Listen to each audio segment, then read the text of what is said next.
Hello everyone and welcome to the Vortex, where lies and falsehoods are trapped and exposed. I'm Michael Voris.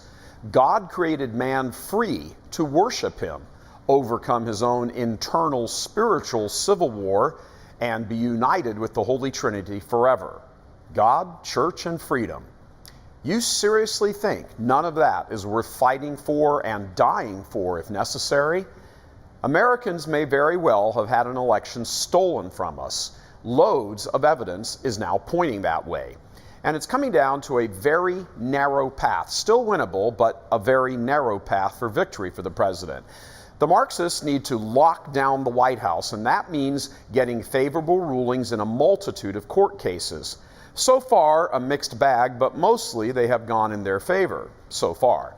The only serious firewall left is SCOTUS, the U.S. Supreme Court. The constant howls from the commie media is there is no evidence of widespread fraud, which is a blatant lie.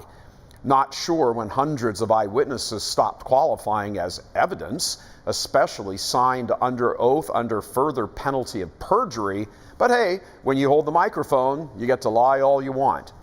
Ceding the institution of the media was the first and most damaging error of the always and forever asleep at the switch conservatives, and that is the trump card the commies always hold. As Bishop Sheen said, communists have all zeal and no truth, and we have all truth and no zeal. That will dictate the winner every single time. Aggression versus passivity. Bet the mortgage on aggression. If events play out that Biden will illegitimately be taking the oath, then all eyes will shift to those 2 Georgia Senate runoff seats. Lose those, and it really will be lights out. Again, communists are aggressors. With complete power, which they would have, nothing will deter them.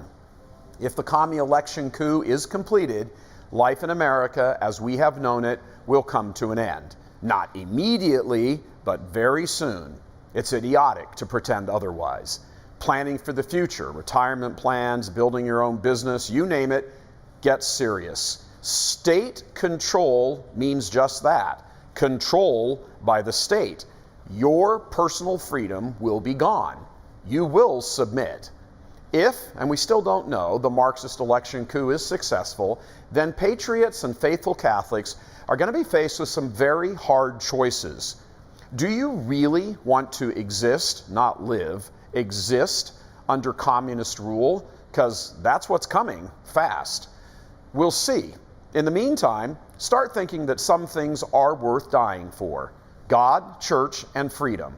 Communists hate God, church, and freedom. Why should half, and probably more, become subjects of these Marxists?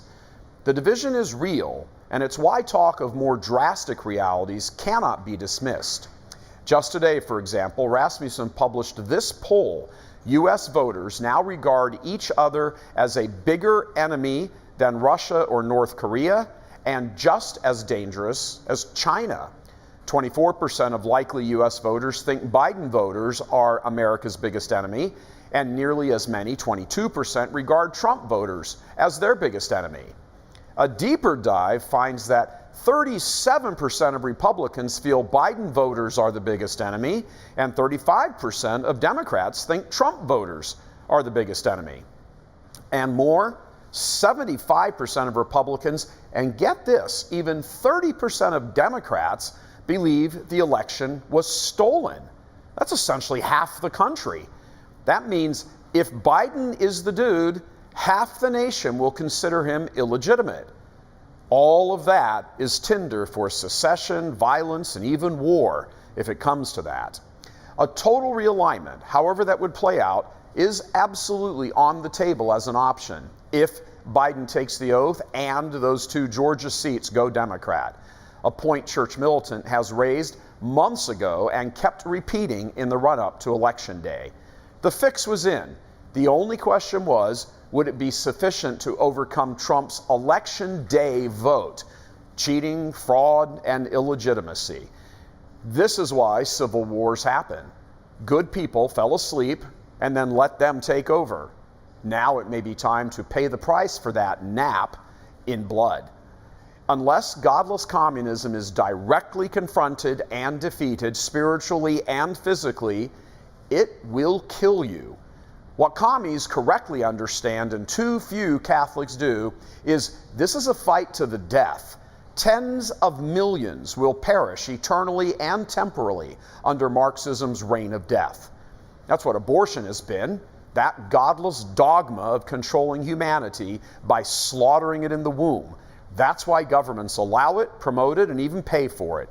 Because Marxist influence within the halls of power, an influence that just keeps increasing until we reach this point of an attempted and somewhat likely successful coup. Perhaps their attempted coup will have been one election cycle too soon, maybe not, but there's no denying the trend. Faithless U.S. bishops created this environment, too consumed with gay sex and money. America has come to this point because the guardians of human dignity, the bishops, sold out for gay sex, theft, and personal power. It's all about human dignity, humans made in the image and likeness of Almighty God, something the greedy bishops blather on about nonstop with their constant social justice warrior pronouncements. But down here in the trenches where it matters, it is they who set the stage for all of this to unfold, inverting the second and first commandments. Only the church stands between true freedom and the evil of communism. Too many bishops accepted modernism, communists' philosophical underpinning. And what's more, they still cling to their modernism, as if it is the salvation of the world. For Catholics who have no idea what this is all about, because you've been too busy running the kids around to soccer games on the day of the Lord, understand this. The Queen of Heaven did not come to Fatima to warn about the errors of liberalism or other vague ideologies spreading through the world. She warned in very specific terms about what was occurring in Russia, the Bolshevik Revolution, Marxism, communism. All of it is communism, the state replacing God. In the political sphere, America is, or was, the final stand against communism, but has always had within itself the seeds of its own destruction, just as Benjamin Franklin said when he warned, "We've given you a republic, if you can keep it."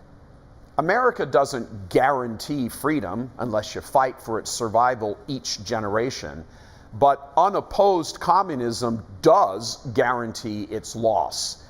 It's a very definite possibility that people in the U.S. are going to have to choose sides very soon. Why, after all, should the U.S. be exempt from internal war? A final conflict between good versus evil comes to every civilization.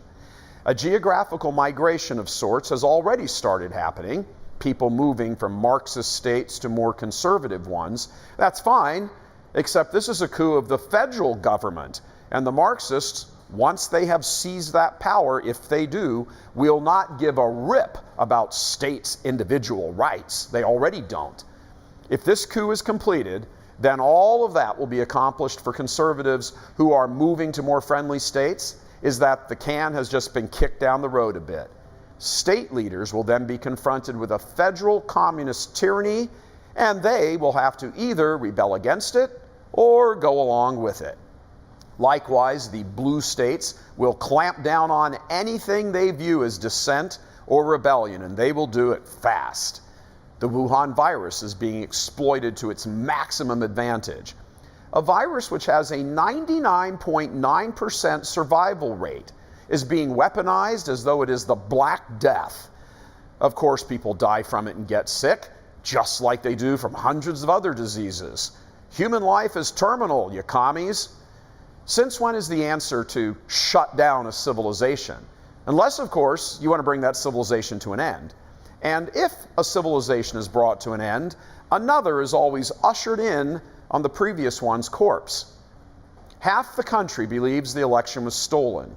Now all that remains is to see what's going to happen in response. We already know where the U.S. bishops are on that point.